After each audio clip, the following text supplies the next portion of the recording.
Okay, so this is going to be the fourth and final video on the series about the Reformation, and here we want to turn away from the Protestants and think about Catholics for a moment. Excuse me. Right, Catholicism is not standing still, right? These are sort of the conservatives in a sense. The Roman Catholicism is the group that's condemning Luther and the other Protestants as heretics. They are saying, no, the sort of tradition and the authority and the hierarchy and so forth is all something we want to hang on to. But at the same time, there are going to be developments within Catholic Europe as well. In general, and I probably should post a map to kind of illustrate this point, Protestantism prevails in areas where it has political support, right? That's the general rule. So places like northern Germany, where you've got a lot of autonomy for local rulers, your princes and dukes and individual independent cities even will sort of declare for Luther and become Protestant. I mentioned Scandinavia, places like Norway and Denmark and Sweden. Up the Baltic coast in Prussia, places like that will generally adopt Protestantism. England does, with a lot of flip-flopping back and forth. Scotland does. A place like Poland seems like it's on the brink for a while. Poland and Hungary, people think are maybe going to go Protestant, and then they eventually don't, and they revert back to Catholicism. The course of Protestantism kind of runs until about the 1570s. Scotland is the last area where the rulers officially convert to Protestantism, and after that, kind of the map is drawn. What it leaves is places largely in the southern quarters of Europe, loyal to Roman Catholicism. Okay, Italy, Spain, France. France has a large Protestant minority. They're Calvinist for the most part, and sort of looking to Geneva, where Calvin is, for their leadership. They're called the Huguenots, and the French Huguenots, these are French Protestants. They tend to run probably at their peak maybe 15% of the population, something like that. So a large minority, but never in a position to really dominate France. Okay, but anyway, so what's going on in these Roman Catholic areas? You could kind of distinguish Catholic activity during the 1500s and 1600s in sort of two spheres. You could talk about counter-Reformation, and you could talk about Catholic Reformation. Counter-Reformation means, what are Catholics doing in order to react to and oppose and fight back against the spread of Protestantism? Okay, so it tends to be kind of the negative side of things, like the counteraction. You will get persecution, right? The old persecuting society mentality and framework, inquisitions are all there, and where you have the cooperation of authorities to be able to do so, people could be condemned for heresy, for espousing Protestant beliefs, and you wind up with people getting burned at the stake.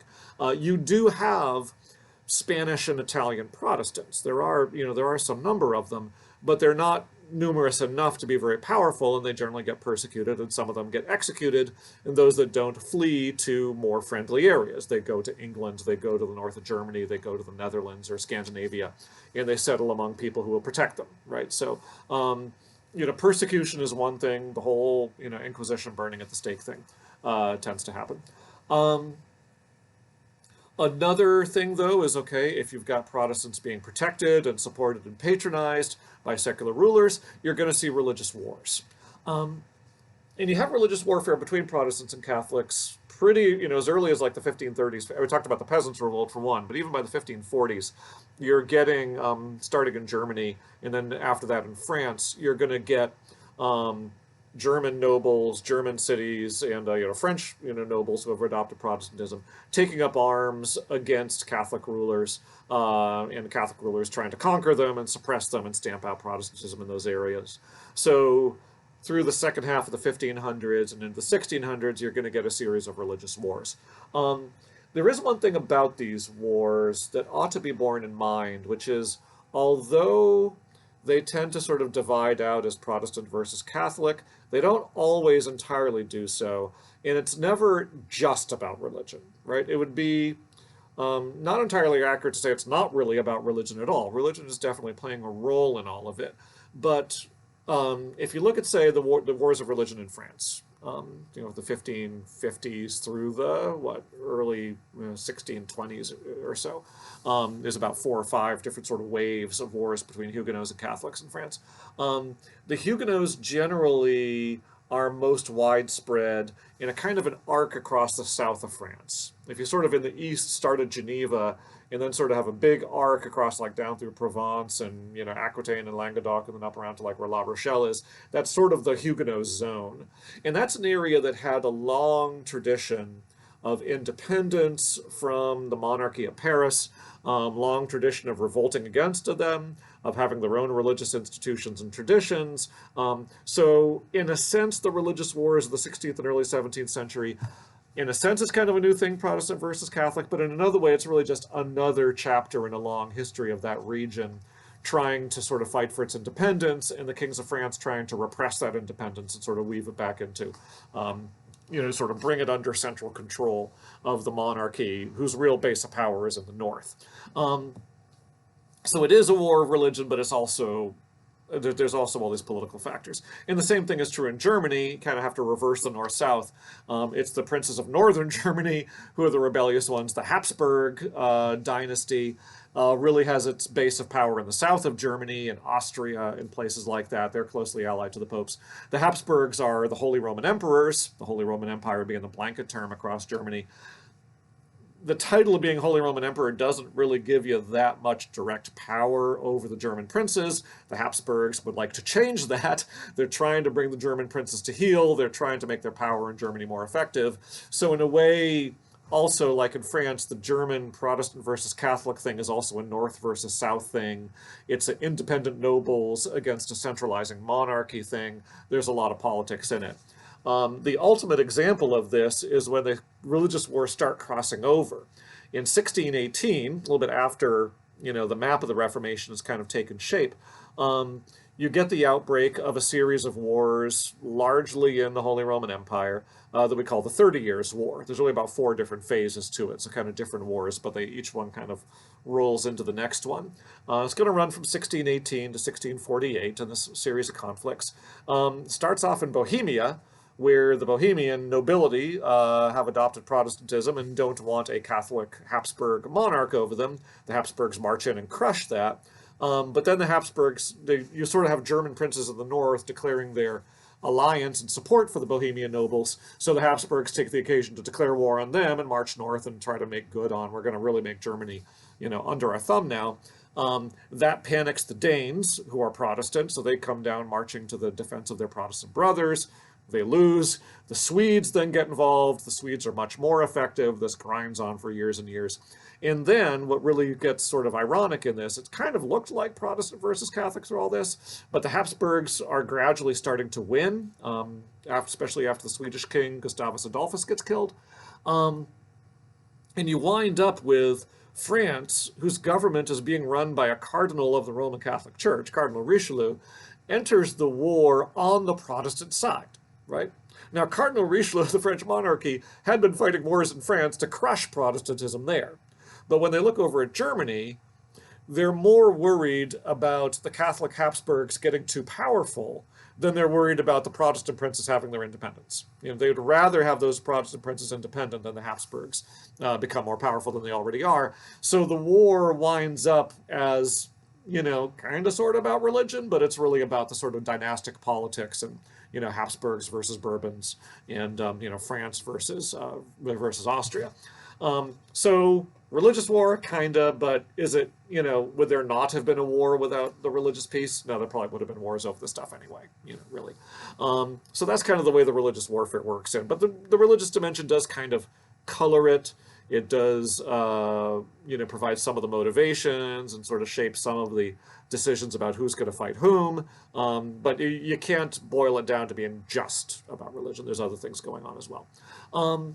The other thing in the Catholic side, meanwhile, is that you do get a sense that, well, these people are wanting to be Protestant for a reason. You get the sort of smarter people in the Catholic world who are saying, you can't just repress this. You also need to address the fact that there are real concerns. There are real problems in the church. There are areas of corruption, things we need to improve on. And so that gets you from the counter-Reformation side, a kind of persecution and warfare to try to eliminate Protestantism, into a Catholic Reformation side of movements to try to reform Catholicism in ways that'll make it more appealing and resolve some of the problems that they perceive as being, having been part of the reason why Protestantism got traction in the first place. One of the ways this goes is the Council of Trent.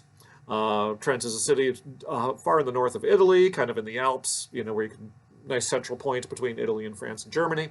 You have a church council meeting there in a series of sessions that last over years.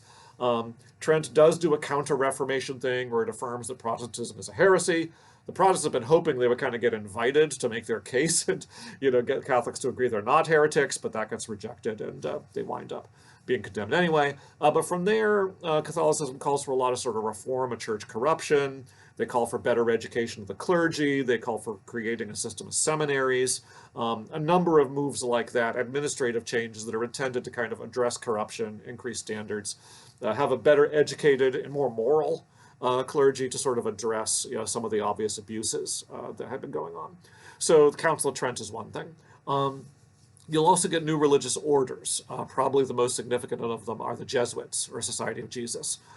They're created by a Spanish nobleman, a guy named Ignatius Loyola, who had been a soldier, and he had been injured and was recuperating. And while he was recuperating, he's reading a book of Lives of the Saints, gets inspired by it, decides he doesn't want to be a soldier anymore. He wants to be a soldier for Christ, a spiritual soldier, and he gets permission to start a new religious order, kind of like monks, or like friars, like the Franciscans. And like the Franciscans, though, they're not going to live cloistered away in monasteries. They're going to be out there active in the world. And really the distinctive thing here was that, you've had that before with people like the Franciscans, which was a religious order under vows of, poverty and chastity and obedience. But the Franciscans were really about their spirituality and their sort of dedication to poverty and to charity. The Jesuits, on the other hand, are sort of dedicated to serving the mission of the church. It's a very almost military kind of a language. We are going to serve the church in any way. There is a spirituality to it. Loyola writes a book called The Spiritual Exercises, which are sort of designed to have a person see themselves in the stories of the Bible, see themselves as part of the church's mission in a way, and kind of transform their spirituality that way. Very personal kind of dimension to it. But the Jesuits also, they pursue education, not so much just because it's cool to be educated, but so that they can become powerful preachers and persuaders and diplomats and missionaries, and then they'll sort of go out like soldiers on a mission wherever the Pope sends them in order to preach against Protestantism, in order to negotiate with and influence rulers, to preach to the population, and generally kind of roll back the appeal of Protestantism by having a body of preachers who are going to be an effective counterpoint to Protestant preaching, because Protestants had for a long time really sort of prioritized preaching in a way the Catholics hadn't, and the Jesuits kind of counter that. That's a big part of the reason why I mentioned earlier people thought that Poland or Hungary might have become Protestant, but then the Jesuits kind of roll in and really exert a lot of influence and sort of restore Catholic influence in those kinds of areas. Okay, so there's also a lot of things happening with like art and music, a lot of patronage, Baroque art in churches. There's a lot of sort of decoration. Protestant churches, especially the Calvinist ones, have been very stripped down, no imagery, bare walls, listen to the sermon, sola scriptura, God's in the Bible, he's not in a pictures, no looking at pictures, you sit and listen to sermons. Catholics are like, spot an opportunity here, and they say, you want pictures, we got art, we got gold, we got, Google Baroque church, and you'll just sort of see this extravagance, which is just, beautiful and gorgeous, and it's like advertising, basically, for sort of telling people, come back to Rome, come back to Catholicism. It's way more fun. It's way prettier. Lots of music getting written and things like that for this kind of thing. So these are all sort of the Catholic reform side of things that are going on as well.